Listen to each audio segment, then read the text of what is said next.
Eu sou Ana Caroline, eu sou mãe da Aurora. A Aurora ela tem a seletividade alimentar, né? Mas ela gosta muito de Danone, né? Ela gosta de biscoito, mas não é qualquer biscoito. Mas não tem uma coisa que ela ame, assim, a não ser o chocolate, né? Que eu acho que é toda criança. Mas a Aurora ela é doce, né? Ela é uma criança muito amável e ela é muito agitada, né? Mas tem os momentos que ela quer ficar sentadinha no canto dela, é onde eu me assusto, né? Porque falo, o que está acontecendo, né? Por que está quieta demais? Mas em relação à Aurora é bem amigável e doce. Eu, na verdade, eu nunca desconfiei sobre, né? Quem falou pra mim foi a psicopedagoga, que é a professora dela, porque a Aurora ela fez 1 aninho em fevereiro e logo em março estourou a pandemia. Então ela já continuou ficando em casa, né? Então eu nunca desconfiei, porque ela desenvolveu normal, falou, andou, conversou normal, entendeu? Então eu não via nenhum sinal. E aí quando veio a pandemia, aí veio o home office, porém eu não fiquei em home office, só o pai dela. E aí com isso ela foi regredindo.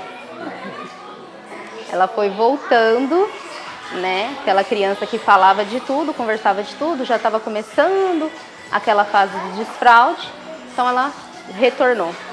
E aí a gente teve algumas situações dentro de casa que nunca me fez suspeitar sobre autismo, né? Então o autismo dela é reverso, ela começou a desaparecer. Costumo falar que eu tinha uma criança e ela começou a desaparecer. Então ela não falava mais, ela não se comunicava mais, não queria mais saber de usar o pinico, só queria saber da fralda. E aí quando ela voltou, passou a pandemia, ela voltou em março, em abril mais ou menos a psicopedagoga me chamou. Falou assim, ó mãe, a gente está vendo alguns sinais, né? Ela não queria brincar com as outras crianças, ela chorava bastante, ela não comia por causa da seletividade alimentar, então ela não comia na escola. Então, ó, a gente está notando alguns sinais, vamos passar ela com uma psicóloga. E aí tinha uma fila enorme na psicóloga aqui da cidade, né? Mas mesmo assim ela conseguiu. E aí ela passou 6 meses com a Maria Delfina e aí ela foi encaminhada para a PAI. Aí lá na PAI demorou muito essa questão de chamar para poder fazer a avaliação. E conforme foi passando até que conseguiu. A neuro, no primeiro instante lá na PAI, confirmou que era o autismo, né? Ali naquele momento ali aí o meu mundo caiu naquele momento. Mas eu nunca vi nenhum sinal. Para mim era normal ela andar na ponta do pé, ela assistia desenho de bailarina. Para mim era normal ela querer assistir de cabeça para baixo. Eu achava que era muito coisa de criança, né? Mas o que acontece no autismo é o quê? É a repetição com que isso acontece, né? Porque o povo fala assim, mas o meu filho anda na ponta do pé e ele não é autista. Tá, mas que determinado momento? É sempre, é toda hora? Então a questão do autismo é isso. É a constância naquela estereotipias da criança que confirma o autismo. Então ela nunca teve falta de contato visual, ela sempre olhou para mim, sempre conversou comigo. Então eu nunca tive nenhum sinal. Algumas mães entram na fase do luto, igual elas já foram faladas aqui, né? A gente morre e a gente nasce. Porque morre um filho aparentemente normal, né? E a gente renasce como uma mãe atípica que precisa lutar por aquela criança, né? E não só do espectro autista, né? Qualquer mãe que tem uma criança com alguma comorbidade, né? Então eu passei 2 semanas só chorava. Só chorava e falava, por que eu? O que eu fiz de errado? Tanta gente no mundo, por que eu? Me questionei muito a Deus. Aí eu fui num culto e aí o pregador falou assim, você se questiona muito, por que você? Mas Deus te manda falar que você é escolhido e você vai conseguir passar o que tiver que passar. Então não se preocupa, aquieta o teu coração que eu estou cuidando de você. Então aquilo para mim foi um alívio. Então ali foi uma resposta de Deus que tudo bem ser eu. Se ele me escolheu, tudo bem, eu vou fazer conforme eu preciso fazer. Mas foi uma fase de luto extremo, até eu despertar e falar assim, não, peraí que agora minha filha precisa, né? Toda mãe precisa ser uma leoa, mas a mãe atípica precisa ser duas, porque a gente tem que enfrentar o mundo por eles e enfrentar o mundo por nós, né? Porque não é fácil, a vida da gente não é fácil, é correria o dia inteiro, é terapia, aí quando você acha que é só uma terapia, já vem a fono, quando você acha que é fono, aí vem a terapia sensorial, que é o que a Aurora vai precisar no momento, porque ela come muito as coisas. Então, quando você acha assim, é 2 dias na semana, tá de boa. Não, peraí, mãe, olha, ela precisa fazer isso daqui porque ela tá com esse comportamento aqui. Mas hoje, depois de quase 2 anos, depois do primeiro contato com o autismo, hoje eu falo que a minha filha é outra, né? Ela não consegue se comunicar, igual eu tô aqui falando com vocês. Mas hoje ela já fala água, ela já fala coca, então hoje ela já consegue falar a necessidade dela, né? A gente está no passo do desfraude, né? Que é cocô, xixi, aí ela mesmo pede para trocar a fralda. Mas essa questão do luto foi triste. E você se sente sozinho. Sozinho. Não tem mãe, não tem pai, não tem ninguém. É você e Deus. E muitas das vezes você acha que Deus não está com você. Porque você olha e fala assim, por quê? Mas a gente passa. A gente passa. E uma coisa que eu sempre falo, sinta o luto do diagnóstico, né? Muitas mães não têm essa... Não é uma força, não passa, né? Às vezes não tem esse processo de luto, mas muitas têm. E sinta.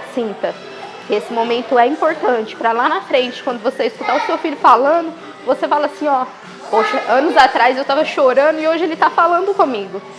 Então, sinta o luto, né? O luto, ele é necessário também. Falta muita informação para a sociedade ainda. Muitas pessoas buscam, muitas não querem buscar. Então, essas pessoas que buscam já conseguem compreender quem está dentro do espectro autista. Agora, quem não quer saber, só quer julgar, né? Então, os nossos filhos se jogam porque está tendo uma crise sensorial, porque entrou num local que tem muita gente. Então, se joga no chão, lá é birra. E se fosse comigo, nossa, já estava numa surra e resolvia tudo. Confesso que muitos anos eu fui assim. Né? Muitos anos eu fui assim, isso aí é falta de bater, falta de colocar de castigo. E hoje, graças a Deus e ao diagnóstico, eu vejo de outra forma. Então hoje eu consigo olhar diferente para outras crianças, em determinados lugares que eu vejo que, ali não é só uma birra, ali pode ser uma crise. Então hoje falta muito isso, as pessoas olharem e ter a empatia de falar assim, não, será que é só birra mesmo?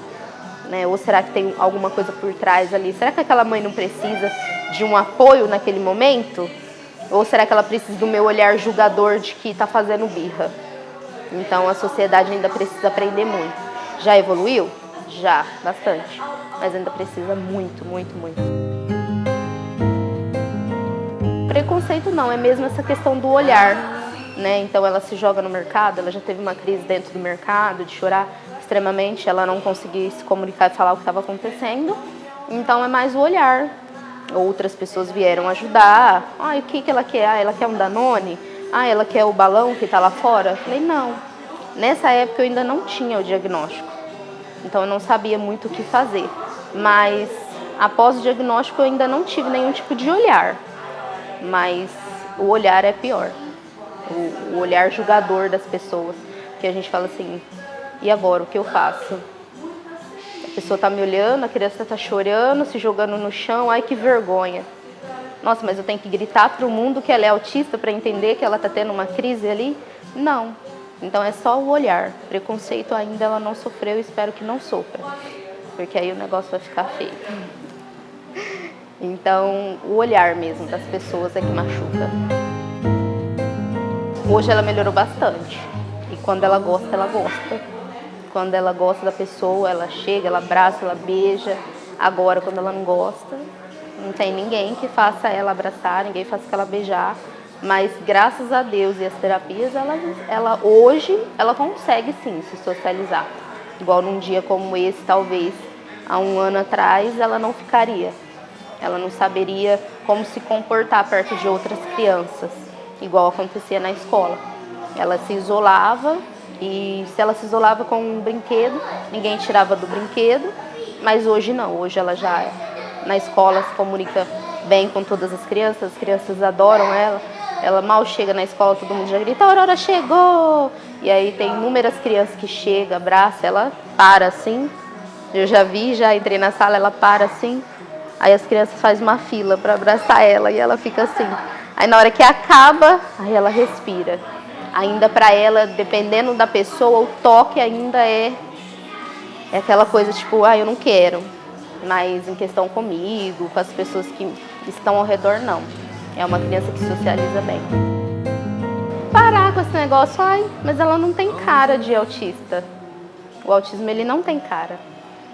Não tem. É o que acho que dificulta essa questão das pessoas, do olhar das pessoas.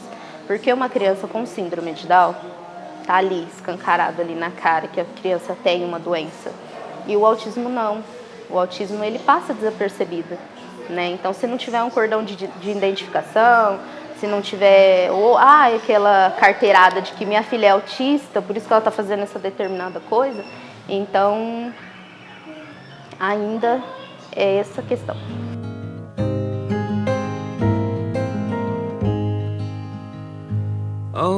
Futuro, qual todas as mães já falou, né? Futuro pra gente é muito incerto.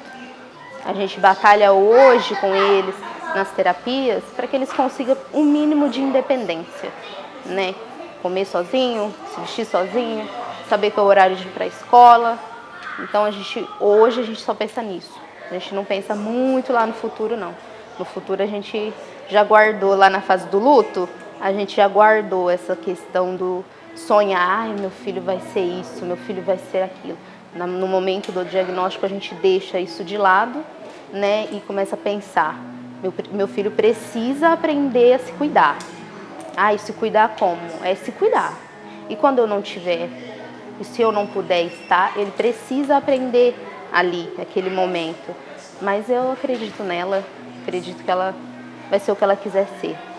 Não vou colocar profissão, às vezes ela vai querer ser blogueira, igual ela faz de vez em quando. Ela pega o celular e fica, oi pessoal, oi galera, porque ela vê muito nos vídeos.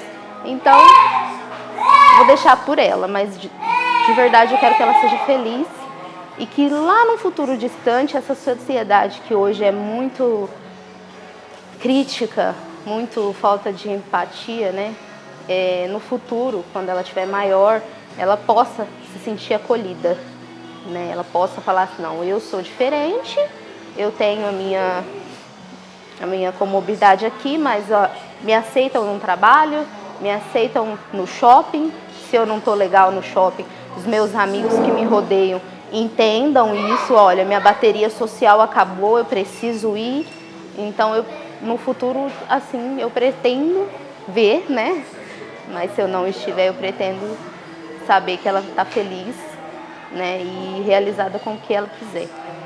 Mas o futuro para a mãe atípica é difícil a gente poder responder o que a gente queria. Suco? Peraí, tá? Só um pouquinho. Então, essa questão do futuro pra gente é assustador. Pensar que será que o meu esforço hoje tá valendo a pena? A gente tem os resultados hoje. A gente lá no futuro fica difícil a gente pensar o que vai ser.